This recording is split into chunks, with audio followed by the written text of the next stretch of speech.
Welcome to Think About It Reviews.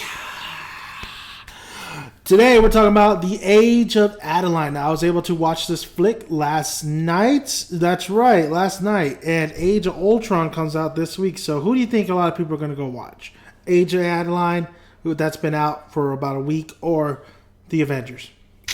But then again, if you are stuck and you want to go to a date and, Avengers just does not do the trick, you'll probably be dragged to this. Now, the stars Blake Lively. Yes, Blake Lively. I believe she's from Gossip Girl.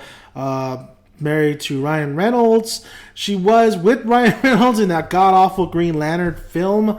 But enough about that. This is really her coming out performance, so to speak. A lot of people have been praising her in this film.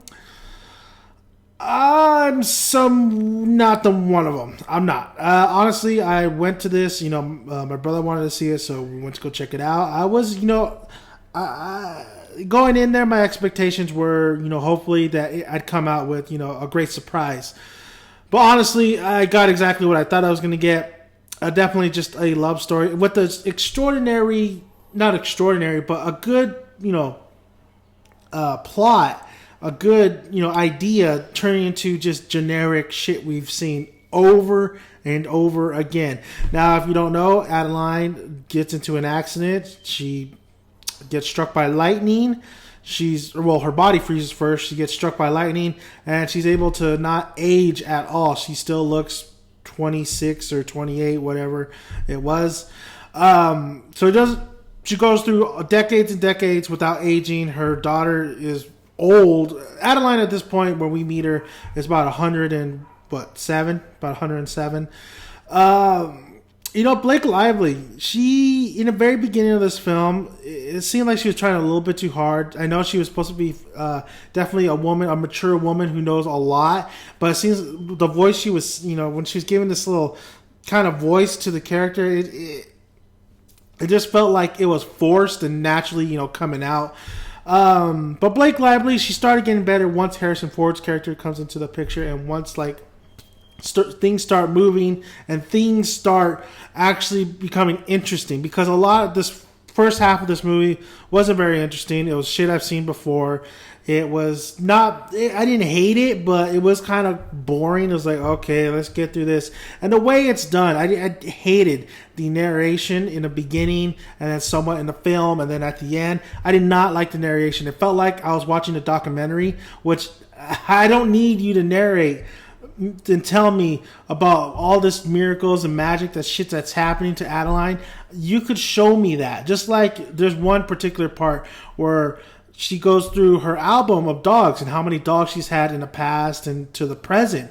That is showing me the process of, okay, I get it. I get you've been here for a long time.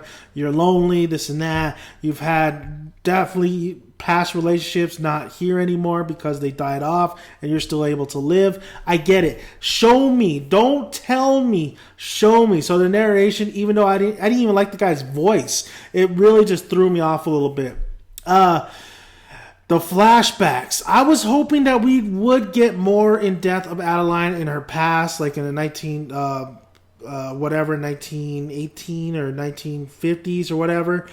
But we didn't get that. I believe it was 1940s, 1930s, 1940s. We didn't get that. We got more of flashback, like she sees something, flashback real fast, and that's it. We don't get attached to a lot of these characters. We don't get attached to her relationship between her and her daughter, even though they try to establish that, especially towards the end. I think you just don't really care. There's nothing there where you should care.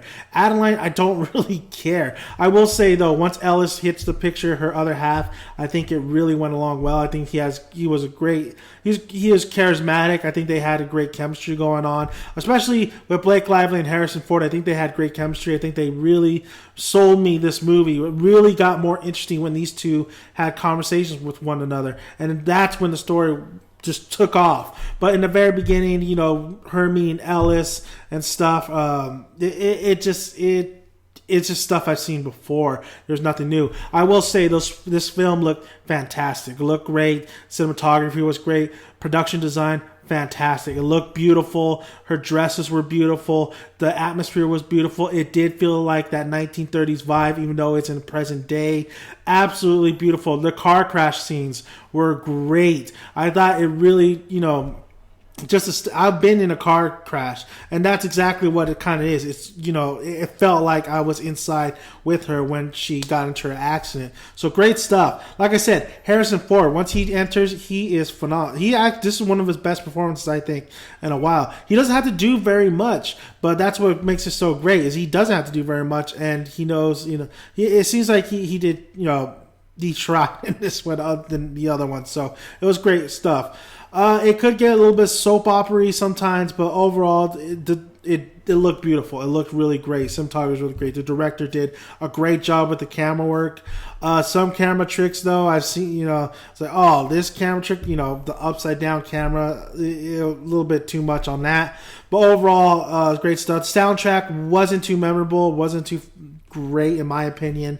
So soundtrack, you don't even have to pick that up. But, hey, if you like it, go ahead. Like I said, Ellis was great in the film. Let me get his name real quick. Ellis Miguel Husman. I think I butchered that name. He was really great in the film. I thought he was actually very charismatic. He really played. At one point, though, he's holding Adaline, and I was thinking, that's Hector from Troy. That's Eric Bana. But he did great. So Lee Toland Krieger is the director of this film, and he did a fantastic job. I know this was, given to many other directors, and then he's the one that landed it. It was given to a Latin director previously, and then it went on to Lee. And then also, Blake Lively wasn't supposed to be Adaline. It was supposed to be, at one point, Natalie Portman. It was definitely supposed to be Katherine Heigl, but did not work that way.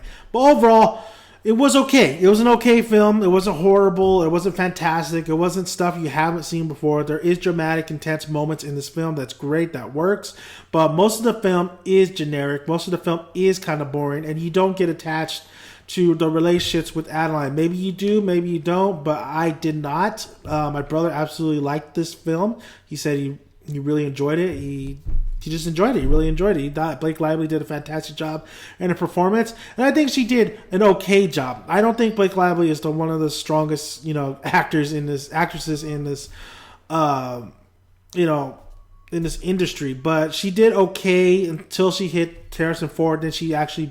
Then I didn't believe it was Blake Lively. I believed it was Adaline. So she did okay. In my perspective, she did okay. But I can see why people are praising her and stuff. But overall, Adaline, should you go? Do I recommend it?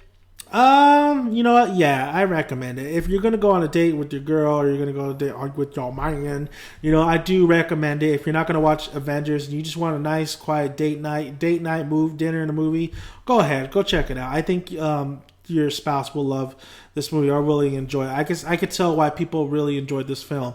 Me, I didn't enjoy it necessarily because of all the problems it had, but especially when it felt like it was going all over the place. But I can see why people like it, so that's why I recommend it, and that's why I think you guys will enjoy it too. If you don't want to watch this and you want to just stay home and watch a movie, I recommend you watch. It gave me that. No, I'm gonna go comedy for you. American Sweethearts. I love that movie. Just watch American Sweethearts. Just watch it. Just watch American Sweethearts. Other than that, or go watch Avengers. I think we're all gonna go watch Avengers, right? Well, most of us. So, but hey, like I said, the Age of Adaline. If you like it, let me know. If you've already seen it, let me know your thoughts on it. If you're gonna go watch it, let me know your thoughts on it. That's all I gotta say. So, like I always say, grab a tick, grab a seat, enjoy some good popcorn eat. See you at the cinema for Avengers. Oh, subscribe and like.